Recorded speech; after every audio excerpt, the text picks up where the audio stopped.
Oke, terima kasih banyak Dokter Reza. Mbak Kita langsung Natali. aja ya, bacakan beberapa pertanyaan yang sudah mampir di kolom chat dan juga teman-teman atau bunda-bunda yang pengen nanya langsung silakan klik tombol reset. Dari Bunda Ya, Sri Noviana di Bandung nih, Dokter Reza. Jadi, silakan. saya punya dua anak yang dikatakan dokter itu sudah stunting karena mereka Hmm. berdua punya riwayat TB paru yang mengakibatkan berat badannya susah naik dan bertubuh pendek. Nah, yang saya tanyakan gimana cara pencegahannya supaya anak tidak stunting dan apa yang harus dilakukan kalau sudah terlanjur begini kondisinya? Silakan, Dok. Oke, kalau misalnya udah terlanjur stunting ya, Ya, maka kita harus lihat dulu nanti pemenuhan kebutuhan nutrisinya itu yang paling penting pertama oke. ya. Jadi proteinnya, kemudian kalori hariannya itu sebaiknya kalau kita ke dokter spesialis anak itu akan kita hitung ya pakai 5 langkah asuhan nutrisi pediatri namanya. Mulai dari assessment gizi, kebutuhan kalorinya bagaimana ya, kemudian kita evaluasi juga rute yang kita berikan apa, jenis nutrisi yang kita berikan apa, dan kita evaluasi secara berkala. Pada prinsipnya 5 itu ya, jadi kita konsultasikan dulu. Nah, selain pemenuhan nutrisi, nanti kita perlu juga cari hal-hal yang lain yang bisa menjadi pencetus stunting. Apakah ada infeksi kronis tadi, Ya. apakah ada penyakit bawaan, dan lain nanti dievaluasi. Jadi memang harus dievaluasi secara menyeluruh dan kompleks. Itulah kenapa kalau udah stunting, saya anjurkan ke dokter spesialis anak untuk evaluasi lebih lengkap. Oke. Evaluasi segera ya. Ini juga pentingnya untuk memantau pertumbuhan secara berkala ya, ayah bunda semuanya ya. Betul ya, Dokter Reza? Ya, Untuk betul kita sekali. bisa tahu, kalau ada deteksi dini langsung segera bisa diatasi ya. Berikutnya kita akan langsung coba live untuk mengundang Bunda Reza Yunita Utami. Selamat pagi menjelang siang. Halo, ada di kota mana, Bunda Reza? Sudah saya coba untuk unmute? Ya. Oke, boleh diklik lagi? Silakan. Hai Bunda Reza. Ya, halo.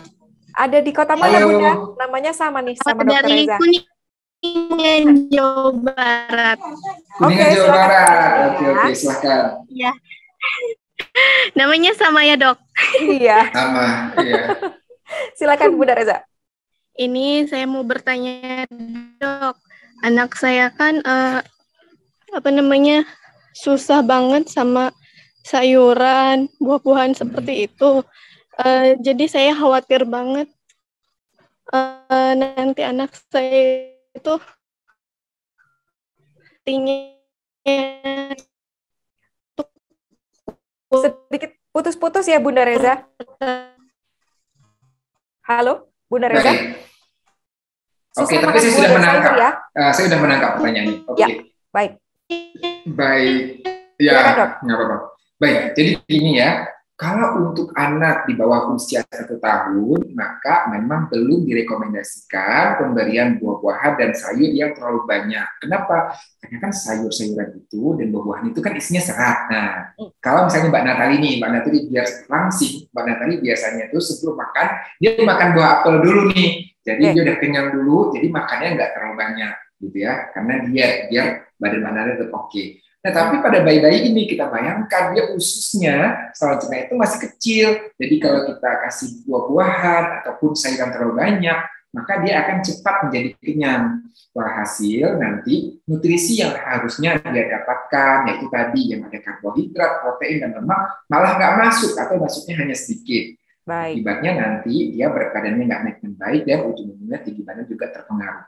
Jadi pada anak di bawah usia 1 tahun kita belum perlu pemberian buah dan sayur terlalu banyak. Hanya sedikit saja sebagai pengenalan rasa, jadi ditambahkan aja gitu sedikit. Tapi jangan kasih salad yang memang isinya dominan buah-buahan dan sayur. Nah di atas 1 tahun kita boleh pemberian buah-buahan dan sayur. Dan jumlah serat itu kurang lebih kita hitungnya adalah usia anak dalam tahun ditambah 5 gram. Jadi kalau anak usia 1 tahun berarti cuma butuh 6 gram aja. Kalau anak usia 2 tahun cuma butuh 7 gram aja, itu kurang lebih kebutuhan serat. Nggak perlu terlalu banyak juga, ternyata kalau terlalu banyak juga tadi takutnya berat badannya nggak naik dengan baik, karena serat itu dia buat anak kenyang, sehingga dia nggak makan makanan yang lain. Ya. Oke. Jadi yang lebih penting untuk mencegah stunting adalah tadi, kebutuhan karbohidrat, protein, dan lemak, terutama yang protein tadi yang banyak kurang di masyarakat kita. Baik, karbohidrat, protein, dan lemak ya. Oke, terima kasih dok. Ada Bunda Libertini di Jakarta Timur, anaknya umur 1 tahun 7 bulan. BB-nya 10 kilogram, sudah 3 bulan nggak mau makan nasi nih dok. Hanya susu dengan roti dan buah. Nah, apakah anak saya termasuk stunting dengan berat badannya tadi dok 10 kilogram ya? Nah, ini mendeteksi stunting dari kondisi fisik bagaimana dok? Silakan. Tinggi badannya berapa? Tinggi badannya? Nggak dibilang. Tinggi badannya tidak disebutkan. Hanya berat badan aja. Betul. 1 tahun 7 bulan. Jadi gini, kalau untuk stunting ya kita harus tahu tinggi badan ya. Karena kan kita harus buat di kurva tinggi badan. Jadi lagi-lagi pada saat kita nanti ayah bunda semuanya timbang ya di posyandu, puskesmas, ke dokter, jangan lupa lihat berat badannya, juga tinggi badannya ya, juga lingkar kepala 3 itu. Nah, jadi bagaimana sih cara mencegah stunting kalau anak nggak makan nasi ya? Jadi gini, jadi perlu dinilai bahwa, perlu dipahami bahwa memang nasi itu adalah sumber karbohidrat yang mudah diserap ya dan lain. Tapi sebenarnya sumber karbohidrat itu nggak mesti itu aja. Banyak sumber karbohidrat lain. Kalau di Indonesia itu banyak juga yang pakai jagung misalnya, ataupun sagu, ubi-ubian, oke. Di luar negeri mereka pakai kentang, pakai roti, pakai gandum, ya, it's okay, nggak masalah. Jadi nggak mesti juga harus nasi, boleh aja sumber karbohidrat yang lain. Gitu. Keponakan saya sendiri nggak tipenya nggak mau makan nasi sama sekali, gitu. Jadi kita ganti karbohidratnya dengan karbohidrat lain dan alhamdulillah so far ya tumbuh kembangnya juga baik sama seperti anak yang lain. Karena kalau kita berpatokan hanya boleh nasi, kebayang nggak gitu orang-orang di Eropa sana yang mereka nggak bisa tumbuh beras di sana. Ya otomatis mereka pasti semuanya akan kekurangan nutrisi dong. Tapi kenyataannya enggak. Mereka di sana tinggi-tinggi badannya, gitu ya. Selain dari faktor genetiknya, juga ternyata memang nggak mesti harus nasi sumber karbohidrat itu, tapi bisa sumber karbohidrat yang lain.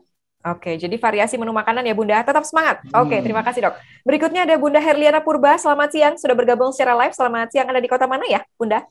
Iya, Assalamualaikum warahmatullahi wabarakatuh. Terima kasih Mbak Natali. Saya dari Medan. Dari Medan. Oke, dari Medan. Horas ya. Horas dong. Silakan Bunda Herliana. Senang banget ya Mbak Natali ya di seluruh Indonesia ya. Saya itu dari Aceh loh aslinya. Jadi dari Aceh sampai nanti tinggal kita cari yang Papua aja di seluruh Indonesia.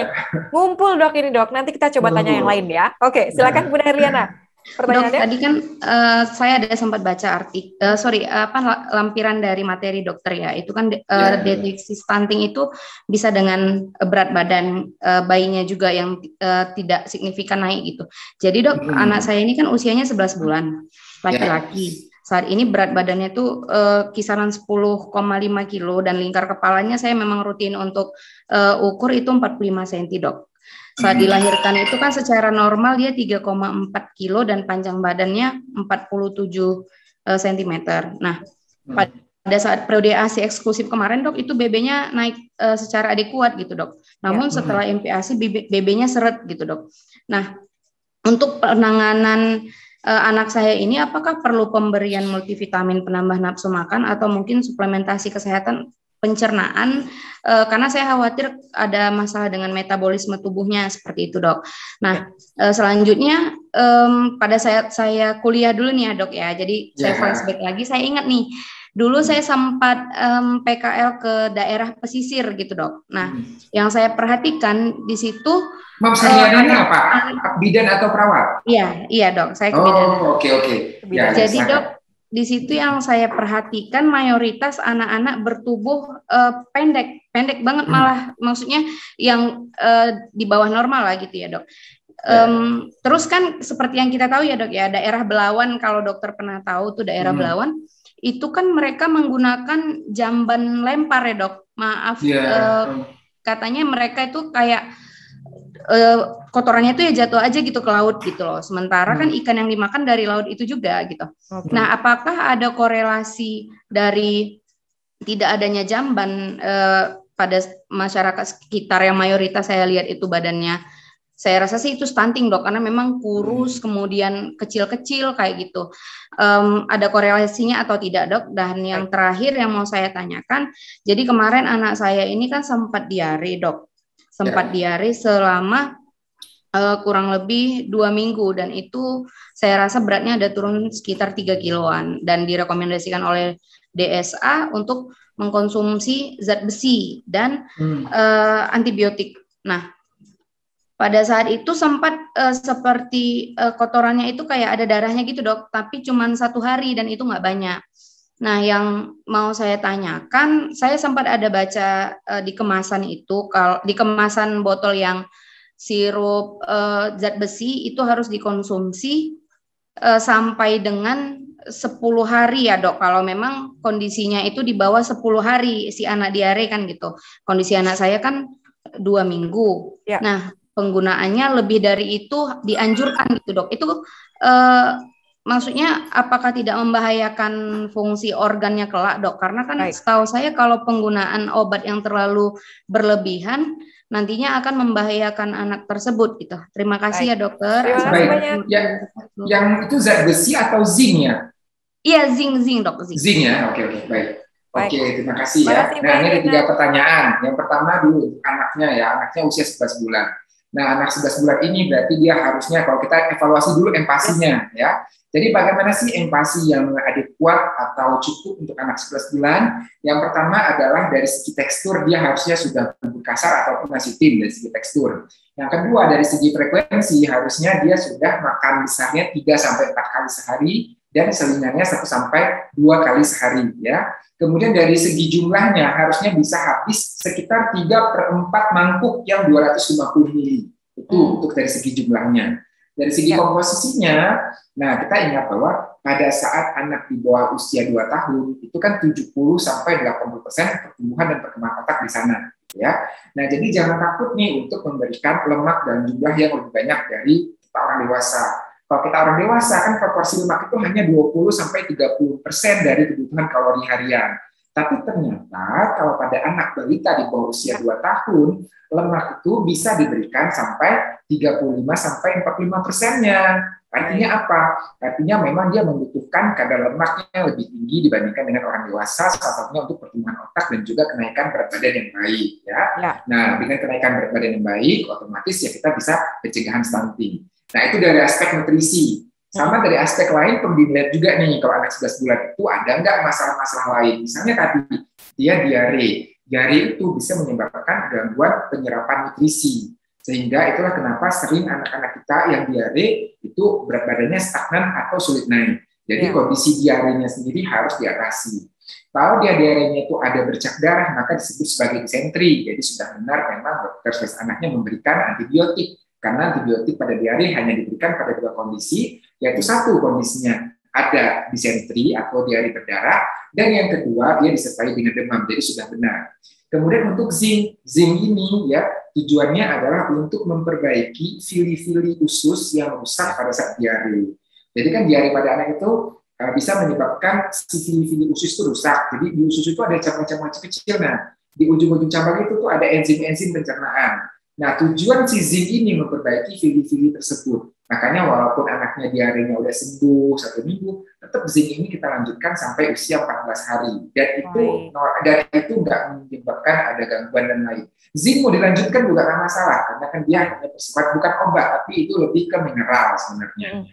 Bagaimana dengan suplementasi? Suplementasi pada anak ya, yang dianjurkan apa? Yang pertama zat besi, itu dianjurkan kalau anak cukup bulan sejak usia 4 bulan, kita udah memberikan suplementasi zat besi sampai minimal usia 2 tahun.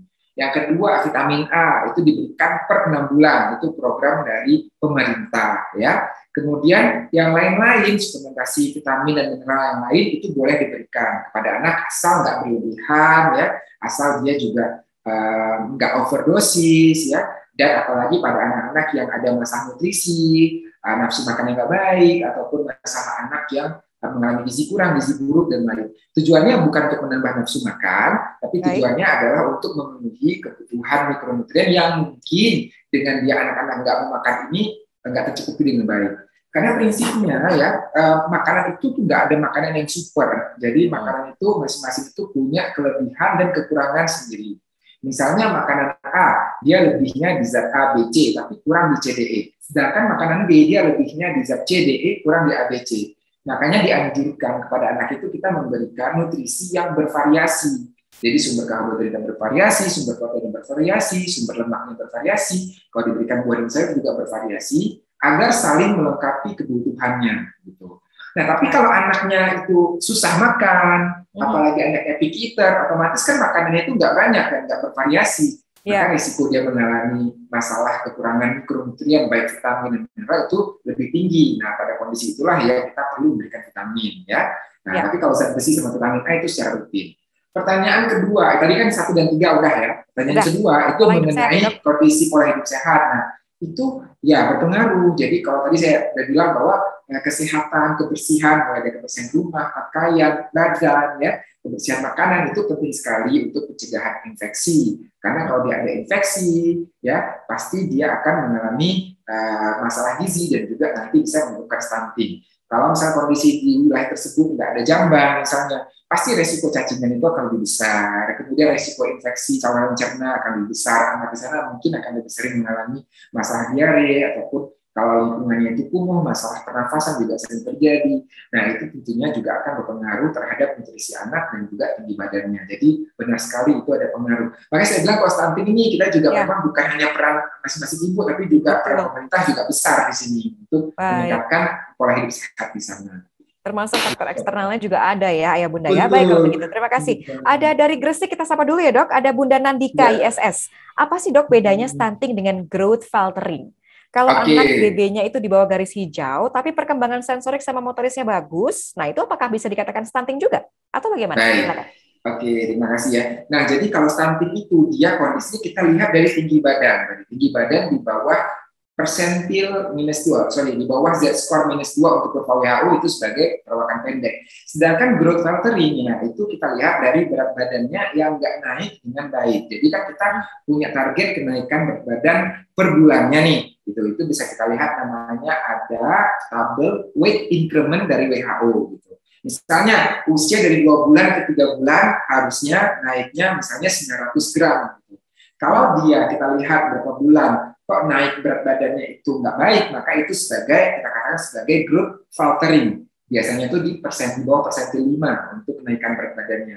Nah, apakah ada hubungannya? Ada. Kenapa? Karena tadi Dr. Eva bilang bahwa pada saat awal yang terpengaruh adalah si berat badannya, yaitu terjadi growth faltering. Tapi kalau growth faltering itu nggak kita atasi, maka nanti berdampak kepada tinggi badannya, yaitu terjadi stunting. Jadi hubungannya adalah growth faltering itu merupakan cikal bakal terjadinya stunting. Makanya kalau anak kita jangan sampai terjadi growth faltering. Kalau ada growth faltering maka kita harus atasi jangan sampai terjadi stunting. Itu intinya. Jadi pentingnya itu aja ya, growth faltering aja.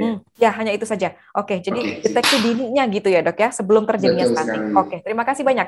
Ada Bunda Santi Septianingsih di Jakarta Timur, ini yang bertanya, kenapa ya Dok berat badan anak setelah mengenal MPASI itu cenderung stuck gitu? Terutama pada anak-anak yang punya alergi, nah ini apakah akan memicu stunting juga? Apa ada yang salah nih Dok? Atau bahkan kurang dengan pemberian nutrisinya? Nah, silakan Dok. Baik, terima kasih. Jadi kalau misalnya anak-anak dengan alergi ini juga salah satu faktor risiko ya terjadinya masalah gizi. Entah itu berat badannya nggak naik, entah juga bisa terjadi stunting ini karena faktor berat badannya nggak naik dalam jangka waktu yang lama. Jadi perlu dilihat ini, kalau misalnya anak kita memiliki alergi, ketika dia makan makanan pencetus alerginya, kita lihat kan itu kulit-kulitnya merah-merah gitu ya. Nah, tapi ternyata yang merah-merah itu, peradangan itu nggak hanya terjadi di kulitnya saja, tapi di sepanjang saluran cernanya, kalau dia nggak terkontrol dengan baik, itu juga terjadi seperti itu, gitu ya. Jadi bisa namanya ada esofagitis, ya, bisa jadi malah nanti perdarahan saluran cerna, ya. Itulah yang menyebabkan dia bisa penyerapan nutrisinya nggak baik, nggak optimal. Sehingga nanti otomatis juga berat badannya nggak naik dengan baik dan risiko dia mengalami stunting lebih besar. Yang kedua ada namanya, kalau nggak bisa kedokteran, adalah protein losing enteropati. Yaitu karena dia ada peradangan pada saluran cerna, proteinnya tuh terus-terusan terbuang. Jadi keluar melalui saluran cerna, keluar melalui tinja. Gitu. Jadi menurut kita tuh dia udah cukup gitu makan proteinnya, tapi ternyata kebuang proteinnya. Nah, otomatis nanti pertumbuhan dan perkembangan juga nggak baik. Makanya pada anak stunting ini ya, kita pada anak dengan alergi ini, maka kontrol kondisi alerginya itu penting sekali. Misalnya apa? Kalau dia alergi protein susu sapi, maka kita tetap perlu ya untuk mengeliminasi protein susu sapi tersebut. Kalau dia ASI ya ASI tetap dilanjutkan ya. Kalau dia nggak ASI maka diberikan susu khusus ya hipoalergenik. Nah, kalau kita udah makan, sering-sering lupa nih kadang-kadang bahwa di makanan kita sehari-hari kadang-kadang juga banyak mengandung si protein susu sapi tersebut. Misalnya di roti juga kan ada susu sapi, dikasih makaroni pakainya keju. Keju itu kan juga dari produk susu turunannya. sapi. Iya, yogurt juga gitu. Kemudian snacknya diberikan coklat, coklatnya juga ada susu. Jadi tetap harus diperhatikan juga tuh daripada saat empasi itu kita perhatikan juga komponen empasinya harusnya juga bebas protein susu sapi. Baik. Itu kalau alerginya protein sapi. Tapi kalau alerginya jenis makanan yang lain, misalnya seafood atau telur dan lain, maka itu juga perlu dihindari. Oke. Nah, cuman satu lagi nih saya tambahkan sedikit menurut bahwa banyak juga nih orang tua yang mengalergikan anaknya gitu. Dia mungkin ada riwayat alergi sebelumnya, protein susu sapi misalnya.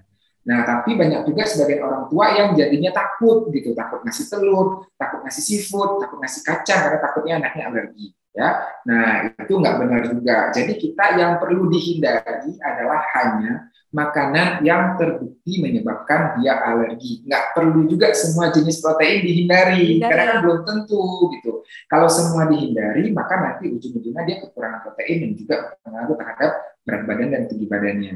Misalnya nih dia alergi seafood, ya seafood itu banyak jenisnya. Jadi jangan kalau dia alergi ikan tongkol, udang pun kita hindari, cumi-cumi dihindari, ikan lain juga dihindari, enggak. Jadi spesifik. Kalau dia memang alerginya tongkol, kita lihat dia setiap makan tongkol, misalnya muncul gejalanya.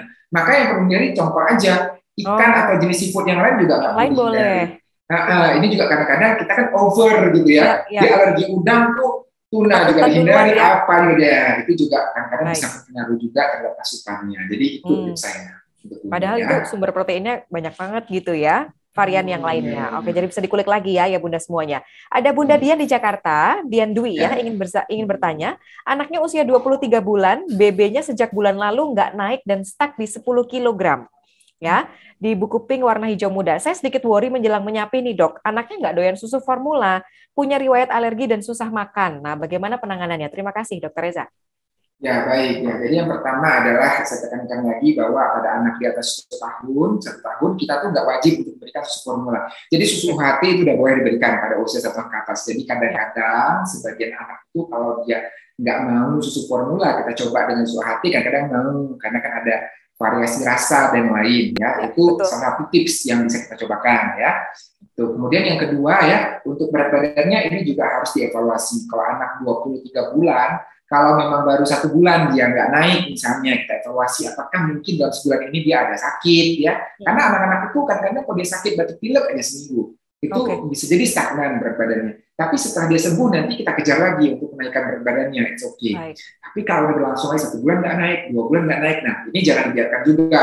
Ini perlu panik, ini perlu kita konsultasi ke dokter gitu. Tapi kalau 1 bulan aja kita evaluasi dulu apa yang terjadi di bulan kemarin sehingga berat badan nggak naik, dan kita coba perbaiki pola makannya ya. Dari jumlahnya, dari segi frekuensinya, dari segi komposisinya. Kemudian kita coba sapih tadi ya, asinya dengan pemberian susu lain misalnya ya, untuk menggantikan itu dia. Kemudian ada momen-momen lain nggak, ternyata gini, kalau kita menyapih ASI ya, itu juga kalau bisa kita menyapihnya dalam kondisi yang stabil saat ini. Jangan menyapih ASI dalam kondisi anak lagi sakit. Atau mungkin kita ada perbedaan suasana, misalnya ibunya baru masuk kerja langsung disapi, ataupun mungkin ada pindah rumah kemudian disapi. Nah, ternyata hal-hal tersebut bisa membuat risiko kegagalan penyapihan. Kalau kita menyapi bersama dengan ada kondisi lain, kondisi stres lain. Stres di sini adalah baik dari segi psikis maupun dari segi fisik ya, gitu. Nah, jadi kita coba disapi anak itu dalam kondisi dia stabil secara fisik maupun psikis. Baik, jadi, terima kasih banyak. Itu biasanya akan lebih berhasil. Lebih berhasil. Silakan dicoba ya Bunda. Oke, satu pertanyaan terakhir nih, Dok, dari Bunda Hilda Dwi Aryani di Semarang. Anaknya terlahir prematur ya, dengan berat 1 kilo. Sampai sekarang usia anaknya 2 tahun, itu berat badannya 12 kilo, panjangnya 85 cm. Nah, apakah anak prematur itu cenderung stunting ya, Dok? Lalu bagaimana cara penanganannya? Apakah beda dengan anak normal? Oke, pertanyaannya bagus banget Pak Natalis. Ini bagus. Pertanyaan bervariasi dan bagus banget dan mewakili hal-hal yang belum saya sampaikan tadi ya. Oke, jadi bagus. Jadi anak-anak dengan prematuritas ataupun anak-anak dengan berat lahir rendah itu risiko dia mengalami masalah nutrisi akan lebih besar dibandingkan dengan anak-anak yang lahir normal. Ya, nah tapi jangan khawatir, kita bisa mengejar ketertinggalannya. Gitu. Kalau anaknya itu terlalu kecil, misalnya di bawah 1.500 lahirnya dan di bawah 32 minggu, maka ada indikasi kita nanti pemberian kalau dia mendapatkan ASI itu pemberian fortifikasi HMF namanya ya, untuk tambahan di ASI-nya biar ASI-nya lebih padat kalori gitu. Atau kalau dia susu formula, maka diberikan susu formula khusus untuk bayi prematur karena kalorinya juga lebih tinggi. Lebih tinggi. Nah, pemberian empasi. Nah, kemudian anak dengan prematuritas ini dia kan termasuk ke high risk baby. Jadi kontrol rutinnya harus ke dokter atau dokter spesialis anak. Karena dia high risk baby, kita perlu pantau secara rinci untuk menaikkan berat badannya. Kemudian pada saat kita memantau pertumbuhan dan perkembangan, itu kita menggunakan kurvanya adalah usia koreksi. Jadi bukan usia kronologis. Usia kronologis itu gini. Jadi kalau misalnya anaknya lahir bulan lalu, berarti kan sekarang dia usianya 1 bulan kan, gitu. Tapi dia ternyata prematurnya lebih cepat lahirnya 2 minggu, jadi lahirnya cuma 7 bulan. Maka usia koreksinya itu adalah kita kurangi 2 bulan. Jadi kalau dia usia 6 bulan, sebenarnya usia koreksinya baru 4 bulan. Kalau dia usia 8 bulan, usia koreksinya baru 6 bulan. Demikian kalau prematurnya 2 bulan, gitu ya. Kalau prematur 3 bulan, kita kurangi 3 bulan. Prematur 1 bulan, kita kurangi 1 bulan. Jadi jangan salah, banyak juga orang tua panik untuk melihat kok kurvanya di bawah, padahal dia menggunakan usianya usia kronologis, bukan usia koreksi. Bukan koreksi. Demikian juga nanti untuk perkembangannya juga kita melihat usia koreksi sampai dia usia 2 tahun. Kalau 2 tahun ke atas, maka udah kita anggap dia catch up, nggak pakai usia koreksi lagi, dia usia aktual. Tapi di bawah 2 tahun pakai usia koreksi. Begitu juga nanti untuk menilai kemampuan makannya, itu juga pakai usia koreksi. Jadi jangan diberikan langsung nih, prematur 2 bulan, langsung 6 bulan diberikan makan. Maka jangan seperti itu. Kita konsultasi dulu ke dokter, gitu. Apakah tanda-tanda kesiapan dia empasi sudah cukup atau belum, gitu ya, untuk dia memulai makan usia tersebut. Kalau belum, berarti kita tunggu sampai usia koreksinya 6 bulan. Gitu. Itu kurang lebih. Jadi itu perbedaannya untuk bayi prematur ini. Suplementasi bagaimana? Zat besi kalau untuk bayi prematur itu mulai diberikan usia 1 bulan. Jadi kalau tadi Dr. Eva bilang kalau bayi cukup bulan kan 4 bulan mulainya, tapi kalau bayi prematur mulai 1 bulan karena cadangan besi dalam tubuhnya juga lebih sedikit dibandingkan dengan anak-anak normal. Jadi itu kurang lebih. Selama pemantauannya oke, pemantauan pertumbuhan dan perkembangan oke, maka dia bisa tumbuh dan kembang seperti anak normal lain. Bahkan nih ada senior saya di sini gitu ya, yang dia bayi prematur tapi sekarang dia udah menjadi salah satu dokter spesialis anak di bidang neurologi anak yang luar biasa jenius, luar biasa brilian ya.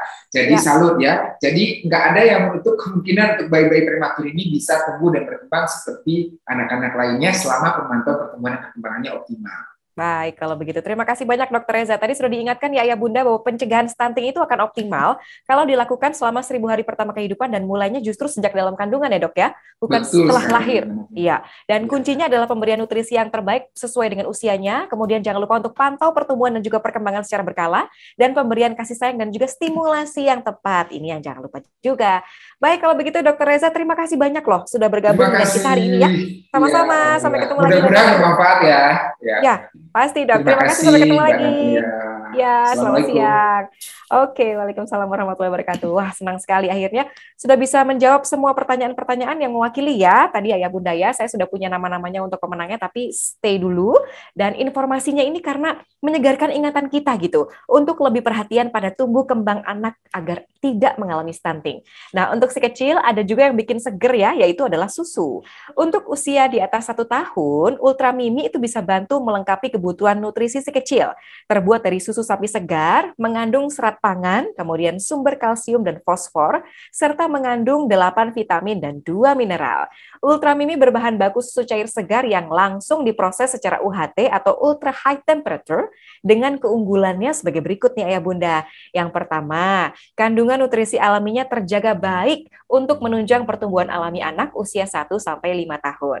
Kemudian tingkat higienitasnya lebih tinggi karena menggunakan teknologi aseptik ya. Dan yang ketiga, kesegaran susunya terjaga, kemudian tanpa bahan pengawet lagi. Yang keempat, sudah pasti praktis bisa dibawa kemana-mana kalau bepergian ya. Dan yang kelima, tersedia dalam kemasan 125 ml dengan desain menarik untuk anak. Ini pasti suka, anak-anak saya juga pasti suka banget, dari kecil juga udah minum ini. Tersedia dalam rasa full cream, coklat, stroberi, dan juga vanila. Tinggal pilih deh tuh yang mana yang disukai sama si kecil. Nah, berikut ini kita simak dulu tayangan TVC dari Ultra Mimi. Silakan. Sambutlah Elvin, Berry, nggak mau kalah, Leon, dan terakhir Mimi. Kira-kira ada apa ya? Wah, ternyata ada Ultra Mimi Kids.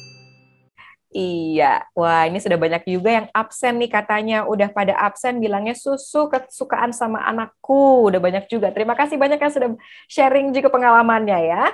Oke, nah di sesi tanya jawab tadi sudah dipilih ada 5 pertanyaan terbaik yang berhak untuk mendapatkan merchandise cantik dari Ultra Mimi Kids ya. Kita akan langsung lihat siapa aja mereka. Yang pertama adalah Bunda Siti Wahyuni di Bandung. Selamat untuk Anda mendapatkan paket hadiah.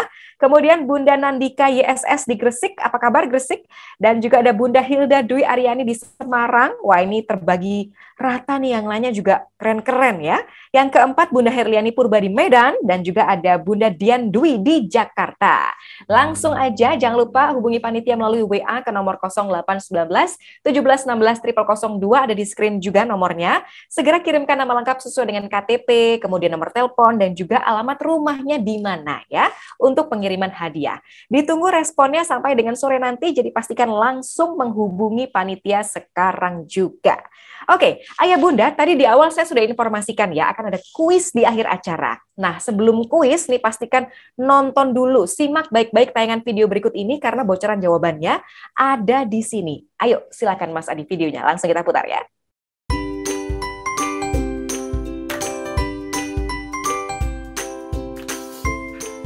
Yuk kenali Ultra Mimi lebih dekat. Halo, aku akan bercerita mengenai dunia seputar susu. Dengarkan ya. Ayo kita kenali 4 jenis susu.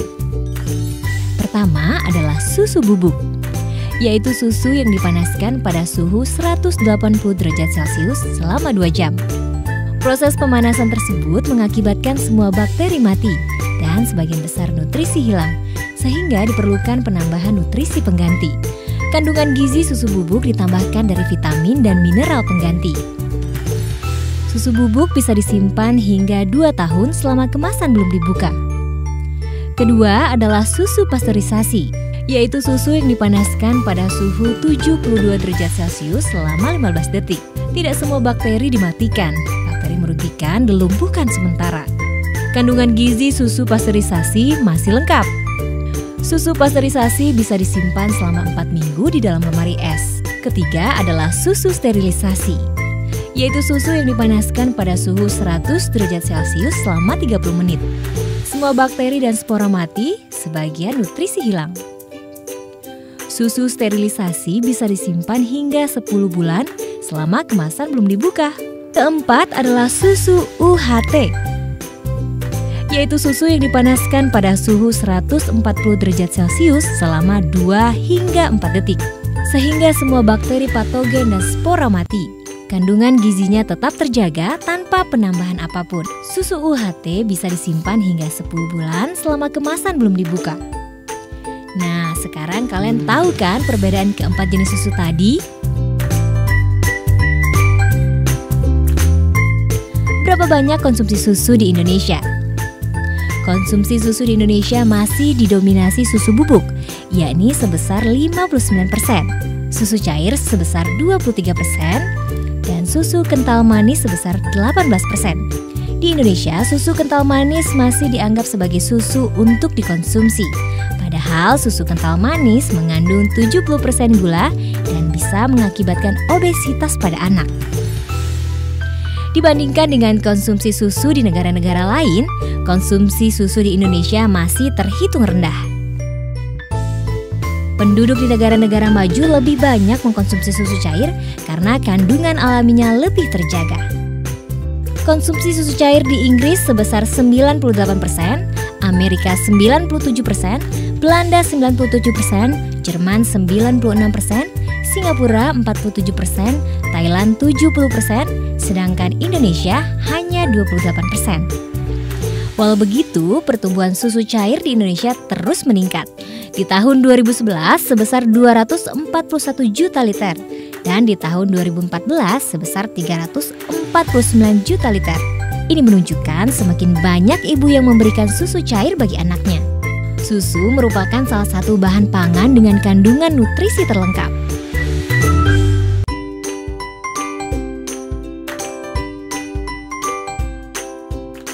Susu mendukung pertumbuhan di 1000 hari pertama kehidupan.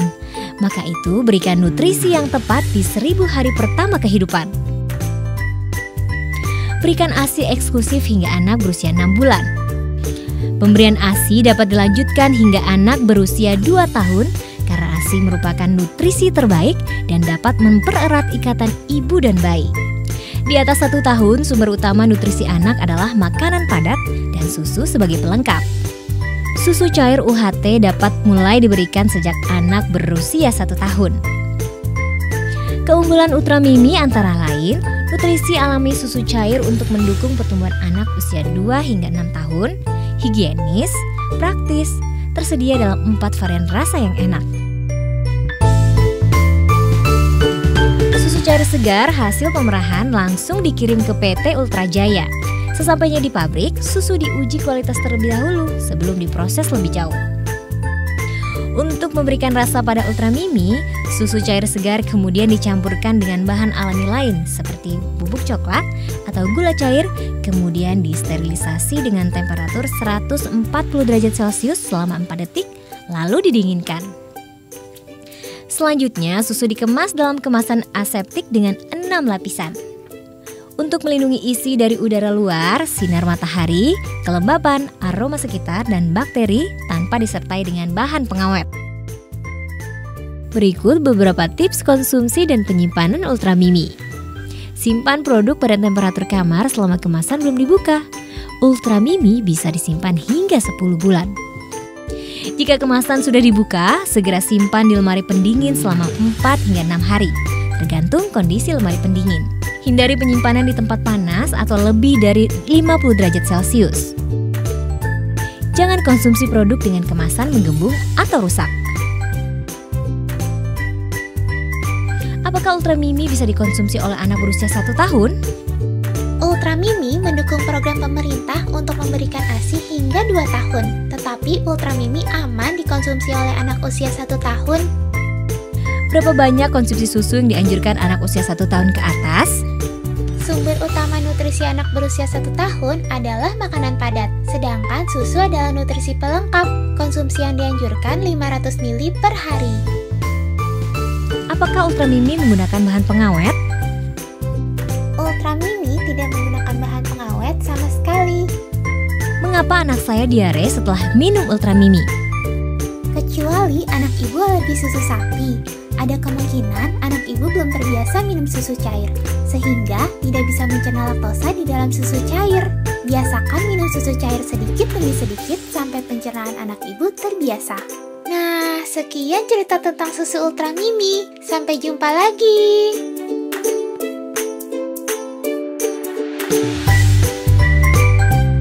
Iya, nah sekarang sudah melihat ya semua videonya. Sekarang saatnya kuis nih. Ayah Bunda tadi sudah menyimak sama-sama karena ada 2 pertanyaan nih Ayah Bunda untuk 2 orang yang beruntung dan akan mendapatkan masing-masing 1 paket merchandise dari Ultra Mimi. Yuk langsung aja dengarkan pertanyaannya dan saya akan tunjuk acak ya. Silakan langsung klik tombol raise hand dan dibuka videonya. Saya akan tunjuk acak yang nama-nama yang berhak untuk menjawab. Oke, langsung aja kita ke pertanyaan pertama.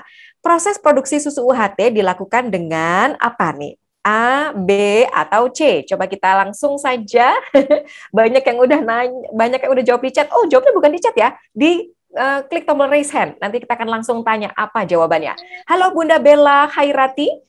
Selamat siang. Ada di kota mana? Ada di Anambas. Anambas. Oke, jawabannya adalah B. B, temperatur 140 derajat selama 4 detik. Betul. Selamat untuk Bunda Bella mendapatkan hadiah dari Ultra Mimi ya. Terima kasih banyak. Nah, yang berikutnya, tenang, masih ada 1 pertanyaan lagi ya untuk Ayah Bunda semuanya. Apa varian rasa Ultra Mimi Kids? Aduh, ini gampang banget. Boleh nggak saya yang jawab ya?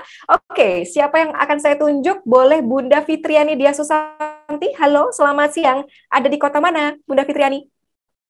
Di kota Balikpapan. Balikpapan. Oke, dari Kalimantan. Apa nih jawabannya? Coba. Yang A. Full cream, coklat, stroberi, dan vanila. Yang mana nih favoritnya rasanya? Yang Vanilla. Vanilla ya, oke, enak memang. Rasanya segar dan manis sedikit. Oke, kalau gitu terima kasih dan jawabannya benar, Bunda Fitriani. Selamat ya, sudah mendapatkan hadiah. Nah, kalau tadi sudah mendapatkan hadiah pertanyaan, hadiah kuis ya, silakan nanti menghubungi panitia juga di nomor yang akan kita sampaikan.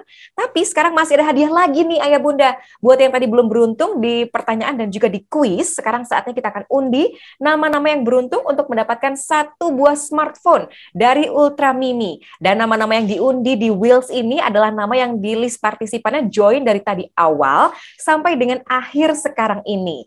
Jadi bagi Anda yang sudah mendaftar dan juga mengisi absen tapi nggak join, nggak akan diundi namanya. Langsung aja ya Mas Adi, kita akan undi siapa yang berhak mendapatkan 1 buah smartphone dari Ultra Mini. Coba kita lihat ya siapa yang beruntung. Apakah Anda beruntung, bunda-bunda, atau nih ayah-ayah yang justru beruntung? Kita coba lihat ya. Langsung saja yuk Mas Adi, kita akan undi. Dan kita akan cari tahu siapa yang beruntung untuk mendapatkan 1 buah smartphone. Saya belum absen katanya. Bismillah, semoga rezeki. Silakan langsung absen ya. Ada di atas atau nanti tim panitia akan klik lagi atau share lagi linknya. Oke, langsung saja Mas Adi. Kita akan coba untuk putar-putarkan ya.